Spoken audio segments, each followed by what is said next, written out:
안녕하세요. 저는 현재 결혼 3년 차가 되었고 한창 신혼생활을 즐기고 있는 남성입니다. 사실 이 얘기를 할까 말까 망설였습니다. 하지만 저 혼자만의 생각으로 되돌릴 수 없는 일을 저지른다면 나중에 너무 큰 후회가 되지 않을까 싶어서 글을 남기게 되었습니다.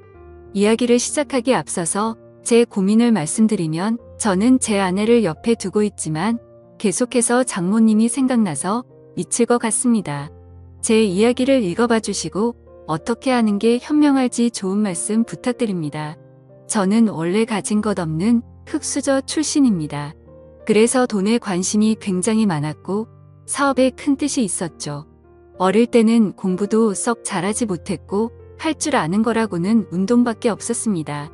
그렇게 자라오다 보니 저는 자연스럽게 헬스 트레이너라는 직업이 생겼죠. 결국 저는 남들보다 열심히 살았습니다. 몇 년 동안을 열심히 돈을 모았고 결국에는 동네에 작은 헬스장을 차리게 되었죠. 참 작지만 나름대로는 의미가 깊은 곳이었습니다. 앞으로의 삶에 큰 기대도 주었고 지금의 아내도 그곳에서 만났으니깐요. 아무쪼록 처음에는 영업이 잘 된 덕분에 승승장구할 것만 같았습니다. 그래서 큰 걱정 없이 지금의 제 아내와 결혼까지 하게 되었죠. 하지만 생각처럼 삶을 녹록치가 않더군요. 헬스장을 운영하다 보니 경영 악화로 인해서 회원들은 줄어들었고 결국에는 모아둔 돈은 바닥이 나서 빈털터리 신세로 결국 폐업을 하게 되었습니다. 정말 앞날이 깜깜했고 스트레스로 탈모까지 진행될 정도로 너무 많이 힘들었습니다. 그렇게 힘든 시기에 저희 부부에게 손을 내밀어준 분이 있었는데 그게 바로 장모님이었습니다. 그때는 일단 당장 저희가 살던 집을 정리해서 빚을 다 갚았고 당장 마땅히 갈 곳이 없어서 숙박업소에 전전긍긍하던 시절입니다. 그런 저희 소식을 듣게 된 장모님이 연락이 오시더군요. 장모님 댁에서 함께 살면서 다시 시작하는 건 어떻겠냐고 말씀을 해주셨습니다. 저는 그 말씀에 너무 감사한 마음이 컸지만 오히려 제 아내는 장모님 댁에 들어가는 것을 반대하더군요. 사실은 아내가 반대할 만한 이유가 있었습니다. 다들 아내가 친정으로 들어간다고 하면 좋아할 거라고 생각하시겠지만 아내는 그렇지 않은 게 장모님과 별로 사이가 좋지 않았기 때문이죠. 왜냐하면 장모님은 아내의 친엄마가 아니라 새엄마였기 때문입니다. 장모님은 아내가 20살이 되었을 때 재혼을 하셨는데 아버지는 재혼한 지 2년도 채 안 되어서 돌아가셨다고 했습니다. 그래서 장인어른이 살아계실 때는 가족처럼 지내기 위해 노력했었다고 하는데 장인어른이 돌아가시고 난 뒤로는 아내가 곧바로 독립을 했다고 하더라고요. 그렇다고 기분 나쁘게 집을 나온 건 아니었고 취직을 하면서 회사 근처로 옮긴다며 자연스럽게 나와서 지냈다고 했습니다. 아무쪼록 그렇게 집 밖으로 나와서 지내게 되니 함께 지내면서 친해질 시간은 딱히 없게 되었던 거죠. 그래서 아내와 장모님은 여전히 서먹서먹한 사이였습니다. 그렇다고 서로 싫어하는 건 아니었습니다. 아내도 처음 재혼을 할 때 별로 싫어했던 건 아니었다네요. 물론 새엄마가 자신과 나이 차이가 15살밖에 차이가 나지 않는 건 몰랐다네요. 그래서 언니 같은 느낌이 강했고 엄마로 느껴지기에는 조금 어려웠던 거죠. 게다가 아버지를 믿고 결혼을 했는데 금방 세상을 떠나셔서 오히려 미안했다고 했습니다. 그냥 말 그대로 서로가 싫어하는 게 아니라 별로 친하지가 않았을 뿐이었죠.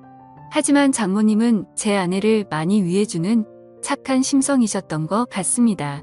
안타깝게 결혼 생활을 짧게 하고 남편을 떠나보냈지만 유산 덕분에 그래도 일도 하지 않고 잘 먹고 잘 사는데 아내가 길바닥에 나앉았다고 하니 차마 지켜만 볼 수 없으셨던 거죠. 여하튼 저는 아내가 불편할 걸 알았지만 어쩔 도리가 없었습니다. 아무리 생각해도 현실적으로 가장 합리적인 선택은 처가살이었죠. 제 본가는 시골에 있어서 간다고 하더라도 주변에 농가 밭밖에 없어서 제대로 된 직장을 구할 수도 없는 노릇이었고 다시 재계하기에는 결코 갈 수가 없다고 생각했습니다. 장모님이 계신 집이 평수도 넓은데 혼자 계시기에는 남는 방도 많았으니 저와 아내가 조금만 불편함을 감수한다면 아주 이상적인 선택이라고 생각을 했습니다. 그래서 저는 며칠 동안 끈질기게 아내를 설득하고 또 설득을 했습니다. 평생 같이 지내는 것도 아니고 집을 얻을 수 있는 돈을 모을 때까지만 장모님 댁에서 지내자고 했죠. 결국 아내도 현실과 타협을 하게 됐고 저희는 그렇게 장모님 댁으로 들어가게 되었습니다. 솔직히 저라고 마음이 편했을까요? 저도 염치가 있었기에 정말 너무나도 마음이 불편하긴 했었습니다. 하지만 어쩔 수 없이 장모님 댁에 들어가서 살게 되었죠. 그렇게 한 달이라는 시간이 지났습니다. 아내는 원래 다니던 회사에 계속해서 다녔고 저는 장모님 댁에서 멀지 않은 곳에 헬스 트레이너로 취직을 하게 되었죠. 저는 직업의 특성상 사람이 많은 주말에는 쉬는 날이 없었고 평일 중에 하루만 쉬는 날이 있었습니다. 그리고 아내와는 출근 시간 자체도 달랐었죠. 저는 저녁에 출근을 했고 아내는 아침 일찍 출근을 했으니까요. 어느 날 평일에 제가 쉬는 날이었습니다. 저는 오랜만에 쉬는 날이어서 마음 편하게 산책이나 할 겸 동네 공원에 가서 가볍게 조깅을 하고 집으로 들어왔습니다. 그런데 문을 들어서는 순간 깜짝 놀랐습니다. 거실에 의자는 나뒹굴고 있었고 장모님은 쓰러져서 앓는 소리를 내고 계시더라고요. 저는 놀라서 얼른 장모님께 달려 들어갔습니다. 몸 상태를 봤더니 다행히 어디가 부러지거나 한 건 아니었고 근육이 놀라서 경직이 되어 있었습니다. 무슨 일이냐고 여쭤봤더니 거실의 전등을 교체하기 위해서 의자 위에 올라가셨다가 의자가 넘어지는 바람에 바닥에 떨어졌다고 하시더라고요. 저는 제가 하면 되는데 왜 그렇게 하셨냐고 역정을 냈고 어디 다른 곳 크게 아픈 곳은 없냐고 물었습니다. 장모님이 크게 다친 곳은 없는 것 같은데 허리가 조금 삐끗한 것 같다고 말씀을 하시더라고요. 그래서 저는 마사지 자격증도 가지고 있었기에 장모님에게 마사지를 해드리겠다고 말씀을 드렸습니다. 처음에는 민망하셨는지 제 호의를 계속해서 거절하시더라고요. 하지만 장모님 댁에 오고 나서 해드린 것도 없어 죄송했던 터라 저는 고집을 부렸습니다. 오늘도 제가 전등 갈았으면 이럴 일 없었는데 장모님께서 계속 거절하시면 제가 너무 죄송해서 지내기 더 불편하다고 말씀을 드렸죠. 그렇게까지 말씀을 드리니 장모님께서도 정마음이 그러면 알겠다면서 마사지를 받겠다고 하시더라고요. 그래서 저는 장모님을 부축하고서 장모님 방으로 들어갔습니다. 사실 장모님 댁에 들어온 지도 한 달이나 지났지만 장모님의 방에 들어가 본 건 그날이 처음이었습니다. 방 안에는 캔들을 켜놔서 인지 정말 좋은 향기가 온 방을 가득 채우고 있더라고요. 그렇게 향을 맡으며 장모님을 봤더니 뭔가 기분이 묘해졌고 아차 싶었습니다. 장모님과 저는 다른 집 장모 사위처럼 나이차가 그리 많지 않다는 거려. 아내는 저보다 연하였고 장모님은 저보다 겨우 10살밖에 많지 않았다란 걸 잊고 있었습니다. 사실 사회에 나가서 보면 장모님은 40대 초중반의 나이에 많지 않은 나이였고 나이를 모르고 보면 30대 중후반으로 보일 만큼 동안이셨죠. 제 입장에서는 항상 장모님으로 대했고 생각했기에 애써 외모에 대한 객관적인 생각을 하지 않았을 뿐 미모도 훌륭하셨죠. 그리고 무엇보다도 장모님은 장인어른과 결혼 전에 요가 강사를 하셨었기에 지금까지도 관리를 잘하고 계셔서 몸매는 솔직히 제 아내보다도 훨씬 좋은 것 같았습니다.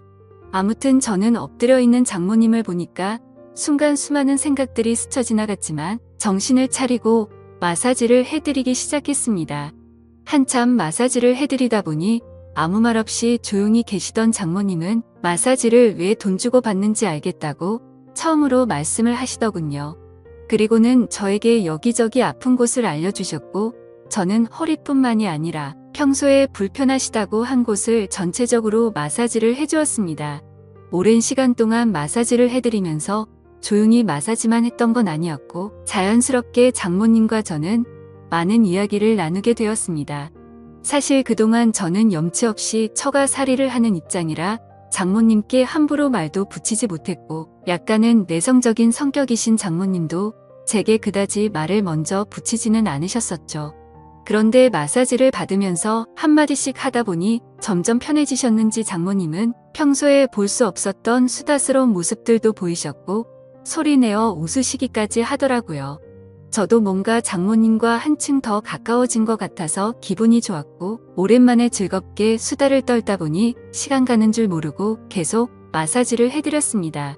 그렇게 그날 이후로는 아내가 출근을 하고 제가 출근하기 전까지 남는 여유 시간에는 장모님에게 마사지를 해드렸습니다. 그러다가 문득 드는 생각이 있었죠. 마사지를 해드리면서 느꼈지만 정말 장모님은 40대 몸매라고 하시기엔 믿어지지가 않았죠. 솔직히 눈 감고 마사지를 하면 20대라고 해도 믿을 정도였으니까요. 하지만 감히 장모님에게 결코 그런 생각을 해서는 안 된다고 정신줄을 바로잡고는 했습니다. 여하튼 거에 매일같이 장모님께 마사지를 해드리다 보니 장모님과 저는 급속도로 친해지게 되었죠. 그러다 보니 장모님은 평소와는 다른 모습들을 많이 보여주더라고요. 평소 장모님은 내성적이신 성격에 말도 없고 조용한 분이신 줄 알았는데 점점 말씀도 많아지셨고 장난도 많이 치시는 모습이 보이더군요. 나이와 맞지 않게 티 없이 맑은 그런 해맑은 성격이라고 느꼈습니다. 장모님은 최근에도 어떤 남자가 자기에게 연락처를 물었는데 거절했다는 이야기부터 시작해서 장인어른을 처음 만나게 되었던 이야기들과 갑작스럽게 떠나보내고 슬펐던 이야기들까지 제게 숨기는 거 없이 말씀을 해주시더군요. 그러다 한 번은 저에 대해서 말하는 것이었습니다. 처음에 제 아내가 저를 데리고 장모님께 인사를 드리러 왔을 때 다른 건 몰라도 제 몸을 보고 아주 마음에 들었다고 말씀하시더라고요. 제가 너무 듬직해 보였고 몸 좋은 사람들이 자기 관리를 잘하는 사람이라고 생각한다며 저의 첫인상을 정말 좋게 보셨다고 말씀을 해주시더라고요. 그러다 장모님은 저에게 짓궂은 농담을 던지셨습니다. 그런데 자신의 경험상 이렇게 몸 좋은 사람들 중에 밤에는 힘을 못 쓰는 사람이 허다해서 걱정이었는데 이틀 전에 그 걱정을 덜게 되셨다고 하더라고요. 저는 무슨 말인가 생각을 한참 하다가 깜짝 놀랐습니다. 이틀 전이라면 아내와 제가 이세를 갖기 위해서 사랑을 나눴던 날이었습니다. 그렇다면 저와 아내가 사랑을 나누는 소리를 장모님이 다 들으셨다는 건데 저는 민망하기도 하고 부끄럽기도 해서 아무 말도 못하고 있었죠. 그러자 장모님은 갑자기 웃으시면서 부부 사이에 당연한 일을 한 건데 그렇게 부끄러워하지 않아도 된다고 말씀을 하시더라고요. 그러시고는 제 아내가 부럽다고 말씀을 하셨습니다. 자신은 지금 혼자 지내게 된 지도 벌써 많은 시간이 지나다 보니 외롭다고 하시더군요. 그러다가 장모님은 갑자기 제 팔뚝을 어루만지시면서 이런 튼실한 팔뚝을 가진 남자가 곁에 있다는 건 정말 부러운 일이라고 말씀을 하셨죠. 그날 이후부터는 장모님의 장난스러운 스킨십은 계속되었습니다. 저도 기분이 썩 나쁘지는 않았죠. 솔직히 말해서 좋다고 생각도 했었습니다. 하지만 이러다가는 큰일이 벌어지겠다고 생각을 했고 장모님에게는 저의 근무 시간이 바뀌었다고 거짓말을 했습니다. 그날부터는 저는 아내와 함께 출근을 하게 되었고 아내가 퇴근하는 시간을 맞춰서 같이 집으로 들어갔었죠. 그렇게 저는 가정의 평화를 위해 장모님과의 거리를 두기 시작했습니다. 장모님도 제가 아내와 함께 있으니 둘이 있을 때처럼 함부로 장난을 치지는 못하셨고 별탈 없이 시간이 흘러가고 있었죠. 그러다 며칠 뒤 저는 아침에 아내와 함께 출근을 하기 위해 집 밖으로 나왔고 마땅히 갈 곳이 없어서 집 근처 커피숍에서 휴대폰을 하면서 시간을 보내고 있었습니다. 그런데 갑자기 장모님에게 전화가 오더군요. 무슨 일이지 싶어서 전화를 받았더니 장모님은 제게 어디냐고 물으시더라고요. 저는 지금 헬스장에서 일을 하고 있다고 했죠. 그러자 장모님은 요즘 헬스장에서는 무슨 커피도 파냐고 묻더라고요. 저는 그 말에 무슨 말을 하시는 거지 싶어서 고개를 들었더니 커피숍 입구 쪽에서 저를 노려보고 있는 장모님을 발견하고 말았습니다. 그리고는 장모님은 아무 말도 안 하시고 전화를 끊으시고는 밖으로 나가 버리셨죠. 그날 이후로는 정말 집안 분위기가 엉망진창이 되었습니다. 그렇지 않아도 서먹서먹한 분위기였는데 그때부터는 한기까지 느껴질 정도였죠. 그래서 저는 하루하루가 바늘 방석에 앉아서 생활하는 것처럼 너무 많이 불편했었습니다. 그렇게 불편한 나날을 보낸 지도 몇 주가 지나갔고 아내는 회사 워크숍이 있어서 1박 2일로 자리를 비운다고 하더군요. 저는 어색한 걸 너무 싫어하는 성격이라 솔직히 그때부터 너무 초조했고 미칠 것 같았습니다. 차라리 친구들을 만나서 밤새도록 술이나 먹고 들어올까부터 시작해서 여행이라도 다녀온다고 할까 등 수많은 여러 가지 생각을 했지만 아내가 자리를 비울 때 기회다 싶어서 같이 자리를 비우면 일을 더 악화시킬 것 같아서 차마 그런 방법을 선택할 수는 없겠더라고요. 그래서 저는 장모님과 이런 불편한 관계로 계속해서 지낼 수는 없는 노릇이었기에 결국 정면 돌파를 하기로 마음을 먹게 되었습니다.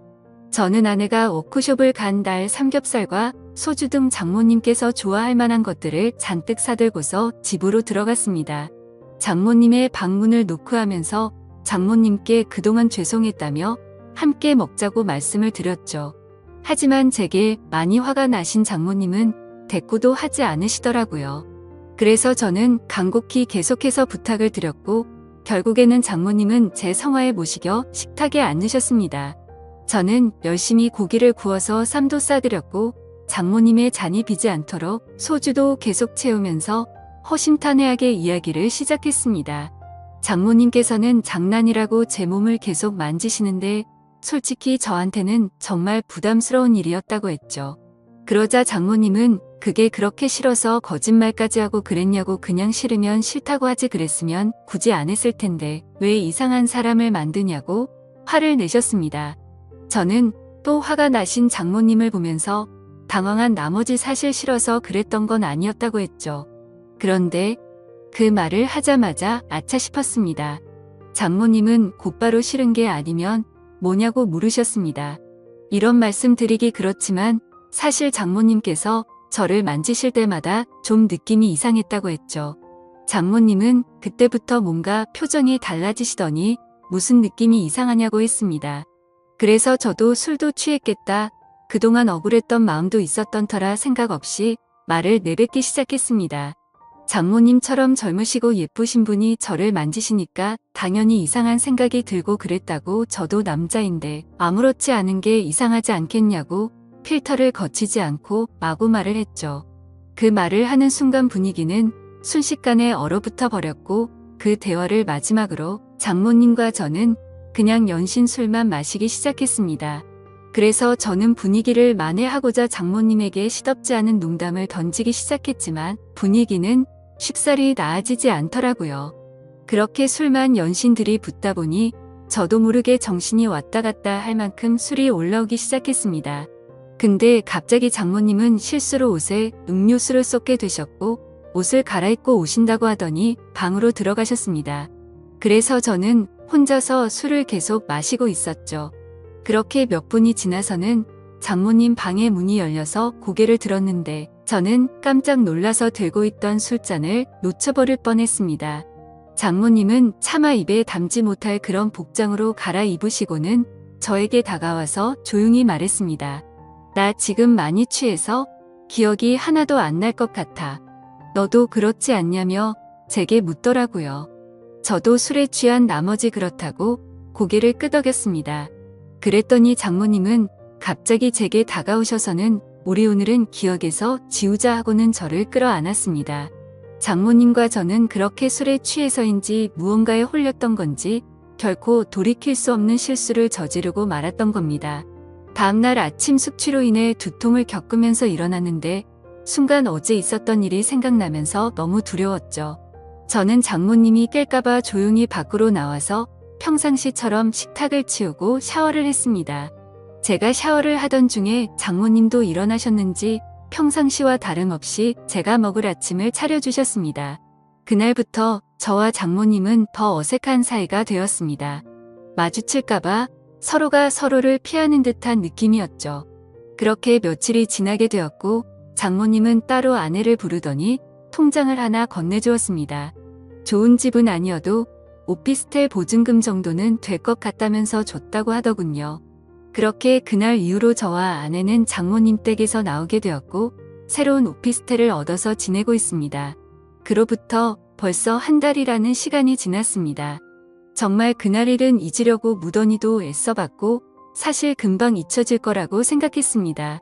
그런데 제가 정말 미쳐버린 건지 그날 있었던 일이 너무 생생하고 그립다고나 할까요? 정말 제가 이래서는 안 되는데 제 아내를 옆에 두고서 저는 장모님이 계속해서 생각나서 미쳐버릴 것 같습니다. 차마 이런 생각을 하는 것조차 욕을 먹어 마땅한 그런 일인 걸 잘 알지만 사람 마음이라는 게 수학 공식처럼 답이 정해져 있는 게 아니잖아요. 장모님의 얼굴을 한 번 더 보고 나면 제 마음이 착각을 했구나 생각할 수도 있을 것 같은데 용기를 내서 장모님에게 연락을 하는 게 맞을지 어떻게 해야 할지를 잘 모르겠네요. 다른 분들이라면 어떻게 하실 것 같으신가요? 그냥 얼굴만 보는 건데 크게 문제가 되진 않을 것 같고 연락을 해보는 게 맞을까요? 아니면 지금처럼 계속 참아가면서 살아가는 게 맞을까요? 부디 현실적인 답변 부탁드리겠습니다. 감사합니다.